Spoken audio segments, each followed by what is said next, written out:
la Corte Suprema de los Estados Unidos definió revertir la resolución Roe versus Wade que había legalizado el aborto en la decisión Dobbs versus Jackson, los pro vida y los pro aborto coincidieron en una de las poquísimas cosas en las que coinciden, que la batalla recién comenzaba, ¿no? Y esto es importante recordarlo porque los pro aborto aprendieron una lección amarga cuando creyeron que la decisión Roe versus Wade en el 73, en 1973, iba a acabar con el debate del aborto y el aborto se iba a convertir en algo legal y sagrado de costa a costa en los Estados Unidos. Descubrieron que desde esa victoria legal todo lo que siguió fue derrota tras derrota para los abortistas. Las principales batallas fueron derrota para los abortistas, pero siempre ha sido de un lado y del otro. ¿Por qué es importante comentar esto? Porque la semana pasada, el día martes 2 de agosto, se realizó un referéndum en el estado de Kansas, que es un estado fundamentalmente agrícola, usualmente conservador, tradicionalmente pro vida, pero con una Corte Suprema estatal, no la Corte Suprema Federal, una Corte Suprema estatal que fue llenada por gobernadores demócratas y en consecuencia que terminó haciendo, antes de la decisión Dobbs, decisiones directamente pro aborto. Por ejemplo, interpretó que la Constitución de Kansas, recordemos que Estados Unidos es una unión de estados y en consecuencia la autonomía de cada estado es muy grande, ¿no? Y cada estado tiene su propia constitución, su propia Corte Suprema, etc.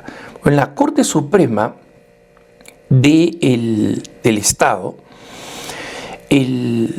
una de las cosas que decidió es que la Constitución de Kansas, y esto fue una interpretación liberal arbitraria, porque no existe escrita, ¿no?, en la Constitución de Kansas, pero que la interpretación, entre comillas, de la Constitución de Kansas era que el aborto era un derecho de la mujer. Y obviamente, con esa decisión, mientras a nivel federal estaba vigente la decisión Roe v. Wade en todos los Estados Unidos, esa decisión no se podía cuestionar. Y de facto, Kansas, que tiene varias limitaciones al aborto, permitía el aborto hasta las 22 semanas, que ya es bastante avanzado, ¿no?, por esta decisión de la Corte Suprema local. Entonces, inmediatamente después de Dobbs, las organizaciones pro vida convocaron a un referéndum, juntaron las firmas suficientes y el estado de Kansas se volvió un territorio de batalla, el primero desde el punto de vista del ejercicio de la democracia, después de la decisión de Dobbs para ver qué sucede con el aborto. Y el estado de Kansas nunca en su vida ha visto en su historia política el influjo de tanto dinero para una campaña que se oponía a establecer la defensa de la vida en la Constitución de Kansas. Y por si acaso, lo que este referéndum quería, lo que los pro vida habían presentado, no es una prohibición del aborto, sino es una reversión de la decisión de la Corte Suprema de Kansas de que el aborto está insertado en la Constitución y que en consecuencia no se puede cambiar y no se pueden reducir las leyes de aborto. Lamentablemente la posición pro vida perdió 58 contra 42%, no, una ventaja significativa en la que la desinformación cumplió un papel muy importante, porque la propaganda proabortista era: las mujeres se van a morir porque no van a poder abortar. Cuando, una vez más repito, el referéndum lo único que decía es: Kansas puede legislar restringiendo el aborto si así lo desea. Y eso quedará en manos de los legisladores que representan directamente al pueblo.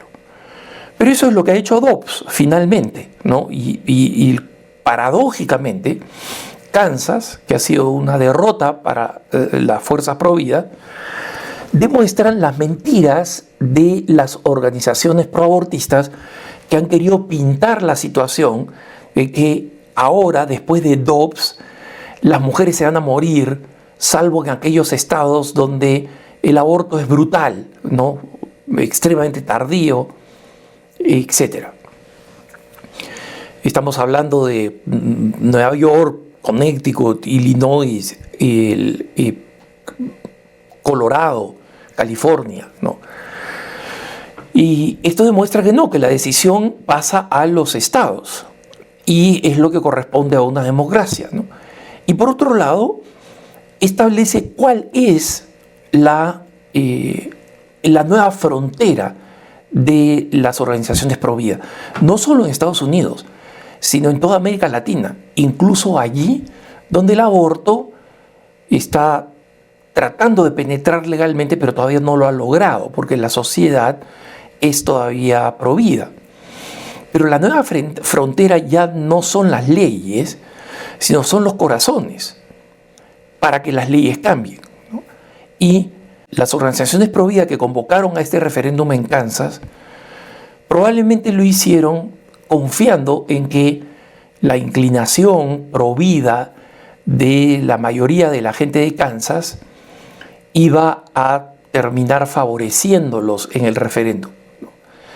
Y este referéndum pudieron haberlo convocado dentro de 2 años, ¿no? En la próxima ronda electoral norteamericana, el 2024, pudieron convocarlo incluso después, ¿no? Y no estoy haciendo acá una crítica del lunes por la mañana, ¿no? Donde todo el mundo es entrenador de fútbol y comentarista, ¿no? De por qué un equipo perdió. No, lo digo porque es una buena lección y la misma gente de Kansas, los mismos pro vida han dicho: ese resultado demuestra que todavía tenemos mucho trabajo para hacer, ¿no? Y es interesante porque ha habido un reconocimiento de la derrota y vamos para adelante, seguimos trabajando. Esta es una batalla de largo plazo, ¿no? Curioso comparado con lo que han hecho los proabortistas, ¿no? Que durante todo el verano de Estados Unidos han hecho manifestaciones, han destruido centros de crisis de embarazo, han tirado cócteles molotov a iglesias, han profanado iglesias, porque no saben perder. Las reglas de la democracia son las reglas de la democracia. Entonces, para ellos hay un dogma y ese dogma tiene que ser impuesto. Y lo paradójico es que a nosotros los católicos, que creemos en dogmas de fe, y el aborto no es uno de ellos, lo creemos por sentido común, no por dogma de fe, no, somos los que somos acusados de fanáticos y de dogmáticos, y sin embargo respetamos las leyes. Pero esto no es nada nuevo, ¿no? Y no pretendo, digamos, aprovechar la ocasión para criticar lo evidente, ¿no? Que es la total falta de civismo y de confianza en la democracia. Paradójicamente, la prensa liberal acusa a los cristianos nacionalistas, entre comillas, que es el término que se está usando en Estados Unidos para decir personas que creemos que la fe tiene que iluminar los aspectos de nuestra vida personal y pública, ¿no? Entonces se ha acuñado este nuevo término y prepárense para comenzarlo a escuchar en español, ¿no? Porque los liberales latinoamericanos son hijos menores, tullidos, mafeos, pero básicamente son hijos del liberalismo norteamericano, ¿no? Viven de él, se financian del liberalismo norteamericano y copian las ideas, ¿no? E incluso copian los términos que se utilizan mal traduciéndolos al español. Entonces, preparémonos para el uso de este concepto, ¿no? Nacional cristianismo, cristianismo nacionalista, etcétera, etcétera, que es básicamente lo que los católicos siempre hemos creído, que los gobiernos existen, que rezamos por las autoridades civiles y las respetamos, como dice San Pablo en 2 Corintios 13, y si el sistema, cuando es utilizado correctamente, no cuando es manipulado, cuando es utilizado correctamente, no nos favorece, entonces entendemos que es una nueva batalla, que va a ser una batalla cultural, que va a ser una batalla donde vamos a tener que esmerarnos en cambiar mentes y corazones. Y ese es el gran trabajo de las organizaciones pro vida. Y los pro abortos lo saben. Y por eso es que detestan todas aquellas cosas que muestran que los pro vida no estamos preocupados solamente por el niño que está dentro del vientre materno, sino que estamos preocupados largamente después, como muestran los centros de crisis de embarazo.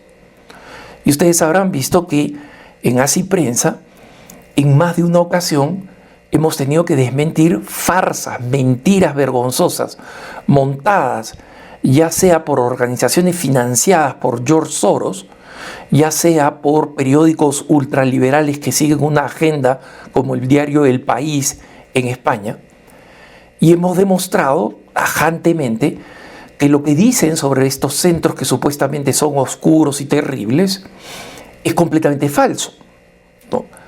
Entonces, es importante que tengamos en cuenta esta realidad y que nosotros sepamos que la batalla sigue adelante y que aunque los pro aborto jueguen sucio y tengan muchísimos más recursos económicos, la verdad y la razón y la justicia está de nuestra parte y sabemos que no vamos a utilizar los métodos del mal porque, como decía San Agustín explicando la parábola de las palabras de Jesús de que nos envía como ovejas en medio de lobos, decía San Agustín, la oveja no gana cuando se vuelve lobo y vence al lobo en sus términos. Ese es cuando la oveja pierde. Y por eso Jesús nos manda como ovejas en medio de lobos, para que como ovejas deslobicemos a los lobos y enseñemos el valor de la caridad, de la misericordia y de la verdad. Que tengas un buen día.